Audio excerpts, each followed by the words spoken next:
Alotriofagia é o nome que representa a ingestão de substâncias que não apresentam nenhum valor nutritivo e o portador continua ingerindo de forma persistente e desassociada a qualquer prática cultural.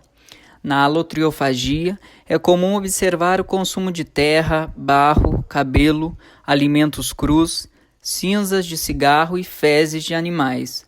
Mas também pode ser itens inofensivos, como comer gelo. É um transtorno mais comum na infância, em crianças com entre 1 e 6 anos de idade. É importante buscar ajuda médica se perceber que uma criança, gestante ou adulto está ingerindo itens não nutritivos, como aqueles mencionados anteriormente. Além disso, caso você reconheça que tem alotriofagia, procurar um psiquiatra é o primeiro passo para se curar. O tratamento dependerá da causa da doença e pode incluir mudanças na dieta, suplementação de nutrientes em casos de deficiência e o suporte psicológico, que é importantíssimo, principalmente para as crianças que apresentam a alotriofagia. Além disso, pode ser necessário tratar as complicações que ocorrem com a alotriofagia, como intoxicações e infecções no aparelho digestivo.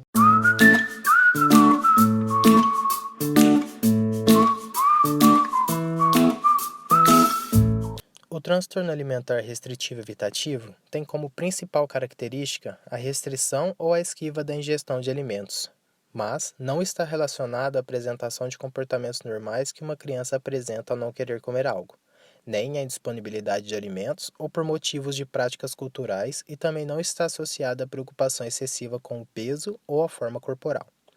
Este transtorno está relacionado à qualidade, sensibilidade, à cor, o odor, a textura, a temperatura e ao paladar que esse alimento proporciona à pessoa.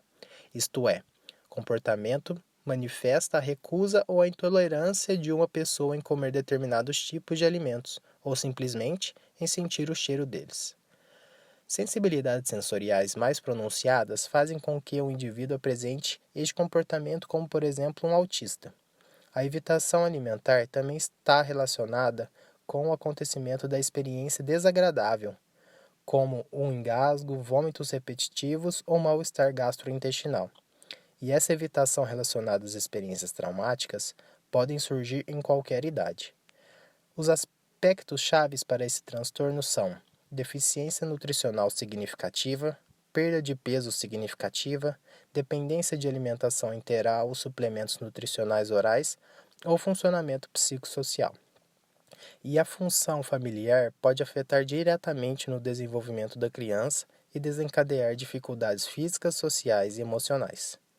A alimentação restritiva é posterior à perda de apetite, que não pode ser considerado o principal sintoma, já que este pode acompanhar diversos diagnósticos mentais. Assim, o transtorno comórbido regularmente observado como o transtorno restritivo evitativo são transtornos de ansiedade, transtorno obsessivo-compulsivo, transtorno do espectro autista, hiperatividade e transtorno do desenvolvimento intelectual. A terapia cognitivo-comportamental pode ser usada para ajudá-las a comer normalmente e a se sentirem menos ansiosas sobre o que estão comendo.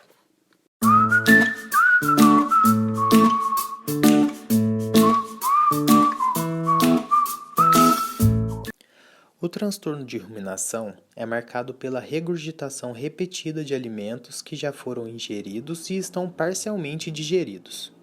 O alimento deglutido e previamente digerido é trazido de volta à boca para ser remastigado sem ânsia de vômito ou repugnância aparente, geralmente ocorrendo várias vezes por semana. O diagnóstico pode ser durante toda a vida, sobretudo em indivíduos com deficiência intelectual por conta da desnutrição.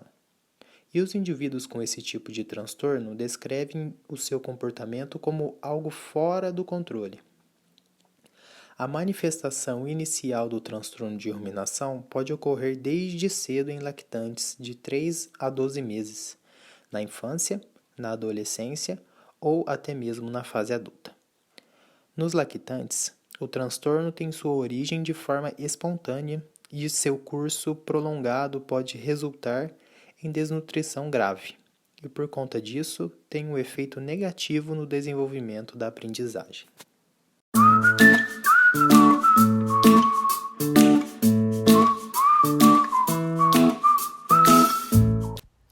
A anorexia nervosa é caracterizada pela negação do apetite e controle obsessivo do corpo. A perda de peso intencional e intensa, por meio de dietas extremamente rigorosas, busca uma desenfreada magreza, ocasionando distorções na imagem corporal e no ciclo menstrual. A anorexia se manifesta principalmente em mulheres jovens, embora sua incidência esteja aumentando também em homens. O indivíduo que possui anorexia nervosa mantém um peso abaixo do que é minimamente normal para sua idade, gênero e seu desenvolvimento. As 3 principais características dessa doença são o medo intenso de ganhar peso ou ter comportamentos que interfiram no ganho de peso, perturbação na percepção de sua forma corporal ou de seu peso e restrição persistente de alimentos, principalmente os mais calóricos. Assim, sempre estão monitorando seu peso e medida. A autoestima de indivíduos com anorexia é dependente de forma exacerbada com as percepções das formas de seu peso corporal. Ou seja, se seu peso e medida estão no padrão de seu desejo, a autoestima se eleva. Apresentam também sinais e sintomas depressivos, diminuição da libido, irritabilidade, isolamento social e insônia. A anorexia nervosa, em geral, tem início na adolescência ou na idade adulta jovem. O início desse transtorno geralmente está associado a um evento de vida estressante, e grande parte das pessoas com anorexia nervosa relatam a presença de sintomas de ansiedade, transtorno bipolar e depressivo. Uma vez diagnosticado um quadro de anorexia, a reintrodução dos alimentos deve ser gradativa, a fim de evitar maior sobrecarga cardíaca. Há casos em que se torna imprescindível a internação hospitalar para que a oferta gradual de calorias seja controlada por nutricionistas. Não há medicação específica para anorexia nervosa.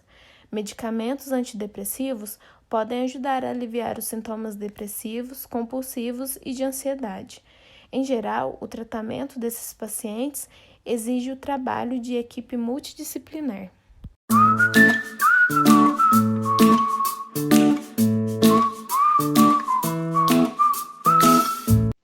A bulimia nervosa é um distúrbio que se caracteriza por episódios recorrentes e incontroláveis do consumo de grandes quantidades de alimentos. Essa compulsão alimentar sempre é seguida por comportamentos compensatórios, que são reações inadequadas para evitar o ganho de peso, como, por exemplo, a indução de vômitos, o uso de laxantes e diuréticos, o jejum prolongado e a prática exaustiva de atividade física. Ela é mais comum em indivíduos do sexo feminino, em uma proporção de 10 mulheres a cada 1 homem. Tem início na adolescência ou na idade adulta jovem. O antecedente mais comum da compulsão alimentar é o afeto negativo. Outros gatilhos incluem fatores de estresse, sentimentos depreciativos relacionados ao próprio corpo e a valorização do corpo magro como um ideal máximo de beleza. Os sintomas mais evidentes é a destruição do esmalte dos dentes, problemas gastrointestinais, arritmias cardíacas e desidratação. Também são encontrados distúrbios depressivos e de ansiedade, automutilação e o risco elevado de suicídio é evidente. O levantamento da história do paciente, seus hábitos alimentares e a preocupação constante com o peso são dados que precisam ser cuidadosamente observados no diagnóstico. Para se qualificar ao diagnóstico, a compulsão alimentar e os comportamentos compensatórios devem ocorrer no mínimo 1 vez por semana durante 3 meses. O tratamento da bulimia exige acompanhamento de médicos, psicólogos, psiquiatras e nutricionistas. Medicamentos antidepressivos podem ser úteis, como a psicoterapia, que tem mostrado bons resultados a longo prazo.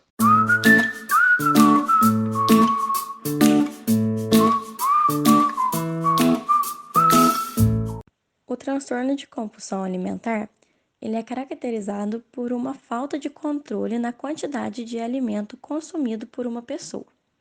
Ele ocorre por sintomas psicológicos e de uma maneira discreta ou em segredo, porque eles evitam mostrar este sintoma. O indivíduo ingere tanto alimento até se sentir desconfortável ou até mesmo dolorosamente cheio. Este transtorno começa antes ou depois de uma dieta.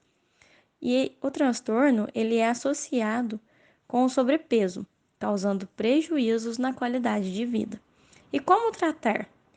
A pessoa deve receber acompanhamentos médico, psicológico, nutricional e, em muitos casos, precisa também de medicamentos.